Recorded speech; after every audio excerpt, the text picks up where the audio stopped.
Hello everybody, welcome back to my channel. You are watching Build a Battle MTG. If you are new, my name is Austin, and today's video is on 5 commander cards that I think you should buy right now. I do think they will all go up in price, and I do think they are all really underrated. If you are new, please like and subscribe. It really helped my small channel out a ton. We're at 89 subscribers, so close to 100. So yeah, please subscribe, that really helped me out a lot. Alright, let's get into it. So the first card up on this list is Hydras Growth, coming in at a market price of 91 cents. So it's not even $1. Let me explain why this card is busted. For 2 and a green, you get an enchantment aura, enchant creature. When Hydras Growth enters the battlefield, put a +1/+1 counter on enchanted creature. At the beginning of your upkeep, double the number of +1/+1 counters on enchanted creature. Okay, so I went over to my friend's house yesterday and had Chatterfane, which is a commander with Forest Walk, throw this on there, won the game for me. Just a really good 3-drop. This I could definitely see this going up in price for sure. I really think this is an all-star in any commander deck that's green, has a 4-drop commander in trample. Throw this in your deck. Now your commander is like able to swing for lethal in like 3 turns. Yeah, it's just a really underrated card, I think, and it's coming in at around under $1. I could easily see this being a $3 card in the next year for sure. In the next 6 months, I could see this being a $3 card. I don't know. I just think it's really good. Even if your commander has flying, isn't in green. This could go in there too. Yeah, it's a good card. Next up, we have the most expensive card on this list, coming in at $5.41 for the normal version. It's Treasure Vault. So this is an artifact land. Tap, add colorless, and double X tap, sacrifice Treasure Vault, create X treasure tokens. Now there's a ton of commander decks that want this card. And also, before I start talking about why it's good, if you did want to invest in the pre-release card, it's like double price. It's $12. The promo is also $12, and then you have this one, which is up at $100. Anyways, but we're talking about the normal one right now to invest in. So yeah, there's a ton of commander decks that care about, first of all, artifacts. This is an artifact land. That is amazing.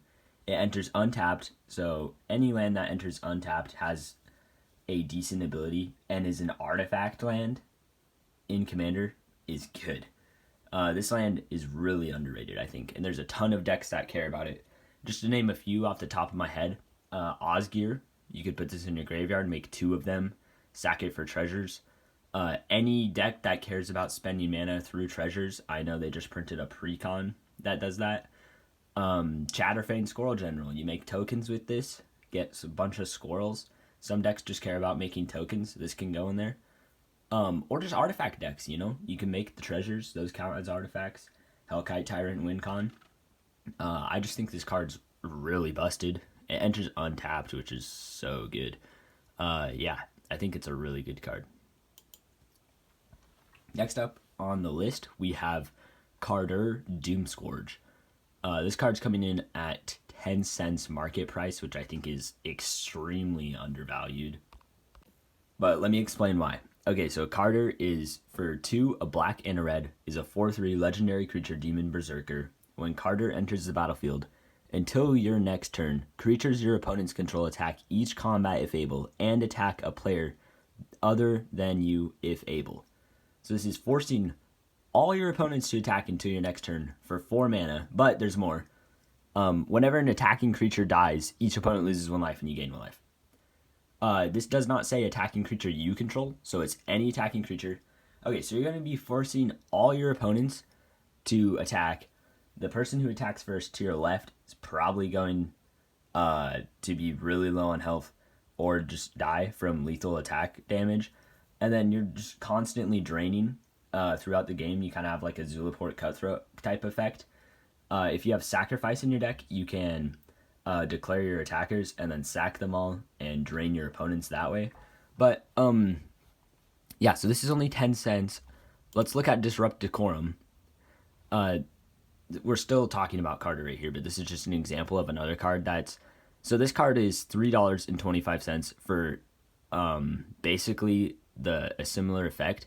It's 2, a red and a red for a sorcery, goad all creatures you don't control, which means until the next turn, those creatures attack each combat, if able, and attack each player other than you. So it literally does the same thing as Carter for the same mana cost on a sorcery. Carter is on a body. I know he is 2 colors, which is probably why he's just not as much as Disrupt Decorum. But I feel like the gain and drain effect from attacking, and then you have like a 4/3 body just swing in openly because everybody just attacked. I feel like this card is extremely underrated. I feel like it could win a ton of games, and I feel like it's definitely a great card to invest in at only 10 cents. Next up on the list, we have the Deck of Many Themes. So this card's market price is $3.12. So why do I think this card would be a good investment? First of all, it's colorless, and it's an artifact, so it can go in literally any commander deck. And it just does so many things. And the real reason why I think this is a good investment card is because it's fun. The potential that you have to hit literally anything on here. You know, there's 3 different options. So you pay 2, roll a d20, and subtract the number of cards in your hand. If the result is 0 or less, discard your hand. 1 to 9, return a card at random from your graveyard to your hand. 10 to 19, draw 2 cards. And 20, put a creature card from any graveyard onto the battlefield under your control. When it dies, its owner loses the game. So the potential to hit a 20 on here just makes the whole thing like super fun. And I could see a lot of decks abusing this by like untapping it. And I just think it's a good card to invest in because it can go in any commander deck, and it's just a really fun card. And it's not like super high in price, so yeah, definitely a nice card. And the last card on the list that I think you should invest in and is underrated is Savala Ice Shaper. For 1, a red and a green. Oh, I should go over the market price first. It's 3 cents. So for 1, a red and a green, you get Legendary Snow Creature Troll Warrior 2/4, which is a good body for 3. You can pay 3, tap it, create a colorless snow artifact token named Icy Manalith with tap, add 1 mana of any color, and pay 8, tap, look at the top 4 cards of your library. You may cast a spell from among them without paying its mana cost. Put the rest on the bottom of your library in any random order. So, why do I think this card is good? Let's take Tiamat, for example. This would be a perfect deck to throw this in.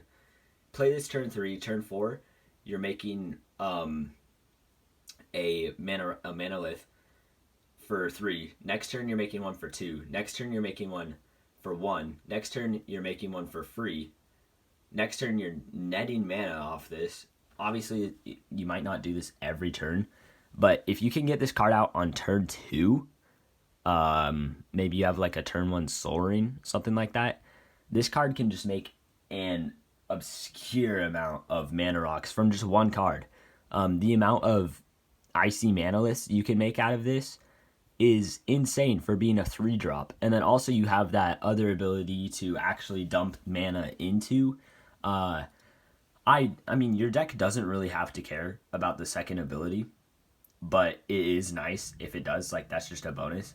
Obviously, some decks will benefit way more than others off this. But yeah, only 3 cents. Like, the ability to make that much mana rocks, I feel like is definitely underrated. And I could see this card jumping in price. That's going to do it for this video. I hope you enjoyed watching. Please remember to like and subscribe, and we'll see you in the next one.